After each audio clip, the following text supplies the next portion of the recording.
Last time, Misty failed her MOT, as you probably saw. It wasn't too bad, mostly brakes, also a wheel bearing and the washer fluid squirty doodle isn't working. So mission now is to fix all that and get her MOT'd. Normally, I'd get the clones to help, but they went a bit hard at the staff Christmas party and are currently out of action.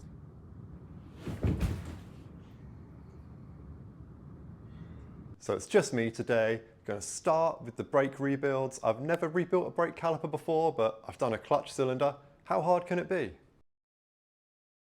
Oh, that's not what I wanted. Oh, bloody hell. But I'm getting ahead of myself. Taking the caliper apart was fairly straightforward. Here's where things get tricky. The handbrake self-adjusting mechanism lives inside the piston, and the replacement piston doesn't come with one, so I have to remove this one with the help of an angle grinder.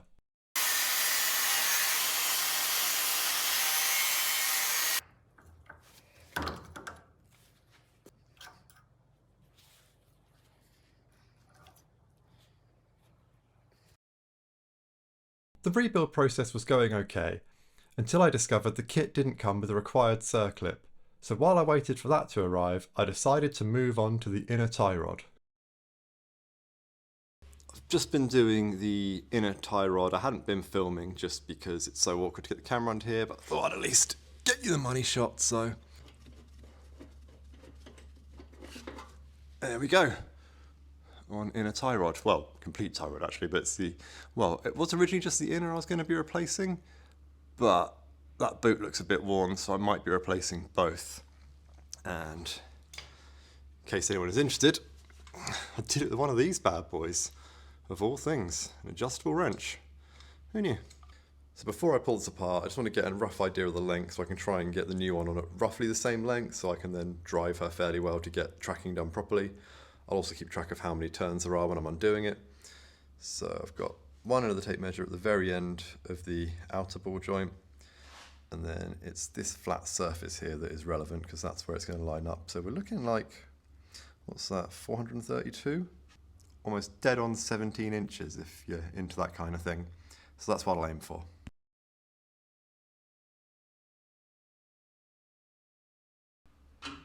Ten 3/4. Here's my replacement. It does come with a lock nut, so if I can just position the lock nut in the same place, that should get me most of the way, assuming these are.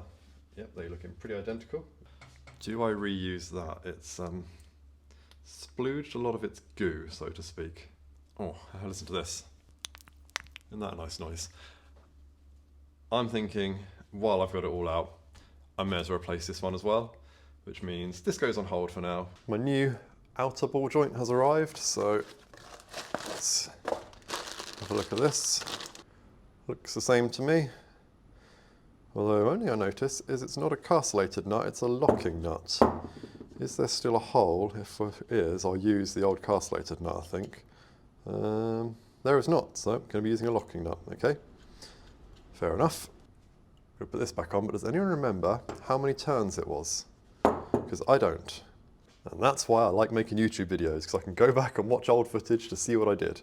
It was 10 3/4 turns. That's 10 3/4. Now, how much did I move that nut? Well, I'm not happy about that. Well, let's just put that in place for now and measure the distance. Because that's the main thing. As long as the distance from here to here is the same, then the tracking should be roughly right, and it'll at least drive okay until I can get it tracked properly. Yeah, we're about the right distance. So I'll just lock this up in the vise and then throw it on the car. Super awkward to film under here. You're probably not going to see much, but got this locking washer that needs to go onto here, and it kind of indexes with that. And then I fold the sides down to lock onto the other bits. So I'm struggling to get this threaded here because I'm trying to work around the camera and I can't really see what I'm doing. So I may have to move the camera.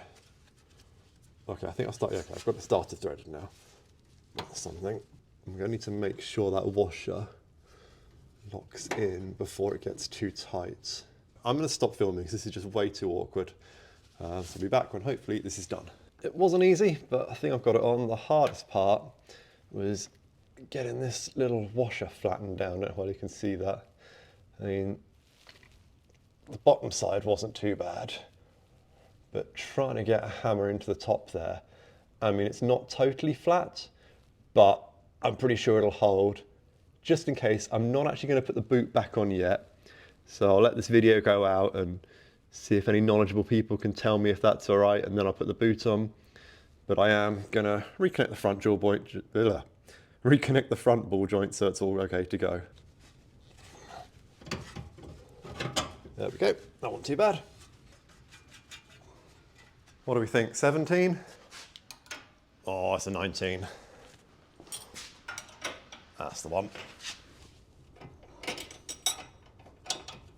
I've just remembered, I have ratchet spanners. This is literally the perfect time to use one of these. Oh, look at that, so much easier.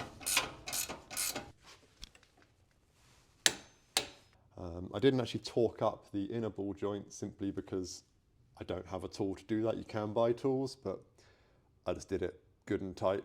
In fact, this here is the contraption I used. It's a adjustable wrench with an extra one in it so I can get some good whirly on it. And then that washer should hold it all in place. So as long as the washer is good, I'm happy with all of that. Now let's move on to this windscreen washer. MOT raised the fact that the windscreen washer doesn't seem to be working, and when you pull the lever to actually squirt it, there's not even any noise from the pump. So the windscreen washer bottle lives under this headlight. Conveniently, I don't have the under tray in at the moment, so I can get in from the bottom. What I'm going to do is just run 12 volts to the pump in situ to see if there's any noise, and then I'll know if it's a wiring issue or a pump issue or something else. So here's an unexpected surprise. I just wanted to test it again before I went to the trouble of fucking around with the pump. And it seems both me and the MOT tester didn't know how Misty's windscreen washer works, which is fine for the MOT tester, they don't know this car. Bit embarrassing for me, my car had it for years, because I had done this, pull this lever, nothing. And I'm guessing he had done the same. But it turns out there's a little button on the end here, and look at that, works perfectly. So that's nothing. Next time I get the MOT test, I just have to be like, yeah, it's this little button on the end.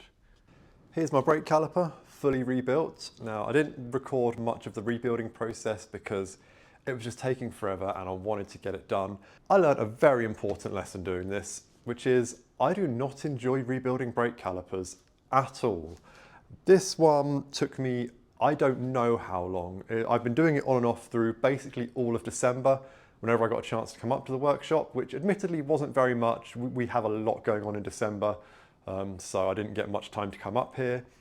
But in addition to that, I spent £30 on the rebuild kit. I could have just spent £100 and bought a brand new caliper, which would have been a much better idea, all things considered, and is what I'm going to do for the front one and any other ones that need doing.